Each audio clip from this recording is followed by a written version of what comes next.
The dignity of labour is promoted by Catholic social teaching. CST supports the right of all working people to a decent income, to earn enough to provide for a family, and to have humane conditions of work. Right from the beginning, Rerum Novarum, the first papal encyclical in the modern industrial age, CST has been concerned about the degradation of labour caused by low pay and bad conditions at work. Our working lives are where we are given the chance to flourish, to develop our abilities and be respected and valued by others. But persistent low pay is still the experience of millions in the UK, with economic inequality between richer and poorer getting worse. And too often, working people are treated as mere units of production. The whole person is discounted. As Rerum Novarum says, we are not just mere instruments for money making.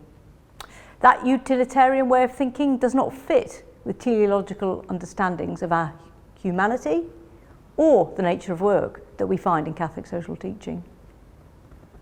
The subjective experience of work and how it affects our lives has been a theme that runs through CST also. In Laborum Excessens, John Paul II addressed these issues and their importance for the dignity of labour. And we're now in the fourth industrial revolution. We are living through it. CST has a contribution to make to both the economic problems of economic exploitation and the subjective problems that arise from digitalisation, a surveillance culture, and the development of artificial intelligence. All things that take away from our human autonomy at work. And importantly, Catholic social teaching recognises the role of trade unions in our society. It supports the right of working people themselves to organise and to take action to improve their pay and conditions of work. From Cardinal Manning marching at the head of the London dockers' strike in the 19th century to the Catholic support for Solidarność in the 20th century, those motivated by Catholic social teaching have taken the side of working people and their right to live a dignified life.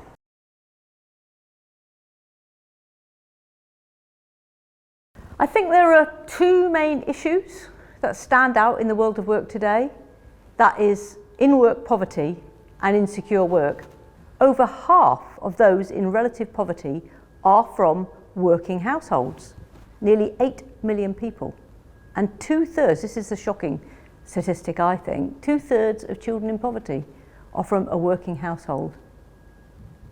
So that means the majority experience of poorer people in the UK is that work cannot keep them or their family from poverty. I think the second issue that we need to focus on in the world of work today is the increasing prevalence of insecure work. I think people sometimes call it the gig economy. It sounds much better than insecure work.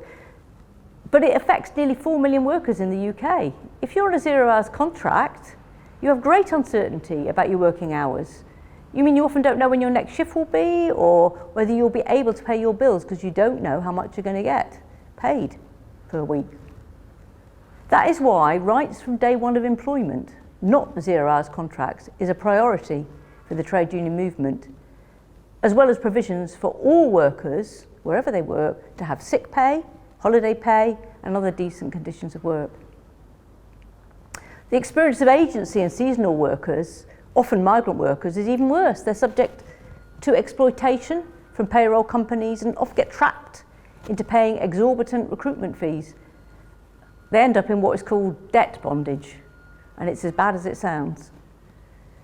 It's important to note that the increase in insecure work in the UK has disproportionately affected black and minority ethnic workers, and I think that's a real issue. The increase in working poverty is closely associated with market fundamentalist policies of casualisation and false self-employment. What do I mean by that? I'm not saying that the market should be ignored, it's just that it's not the be-all and end-all. It's our overall values that should structure our economy, and that's for us to decide democratically. One more thing. If we're to improve the lives of working poor in our society, we have to also improve social protections, including in-work benefits, payments for those on low incomes, and fund the proper provision of local services.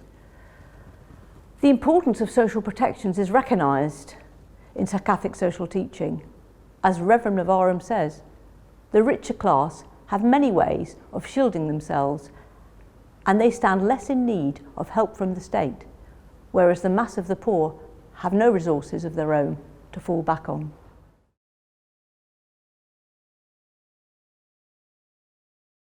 Well, what can we do as Catholics to promote dignity at work and challenge working poverty, low wages and insecure work? There are employment laws that need changing to tackle insecurity at work. We need to recognise that workers' rights, individual and collective, need strengthening. All of this is about politics and the workplace. Both of them matter. We have a minimum wage in this country. It now needs to be raised significantly. And we need a decent floor in income, a proper living wage. That has to become the norm. I think we as Catholics can wholeheartedly support that. Also, bringing in new rights for those with care and responsibilities, along with improvements in the level of sick pay, maternity and paternity pay, and rights to flexible working are key to making our workplaces more humane. And we can support policies in law and in the workplace that give greater rights to balance home and family life. This is high up on the British Union's bargaining agenda, along with tackling sexual harassment, racism and other prejudices such as homophobia and transphobia and discrimination against people with disabilities in the workplace.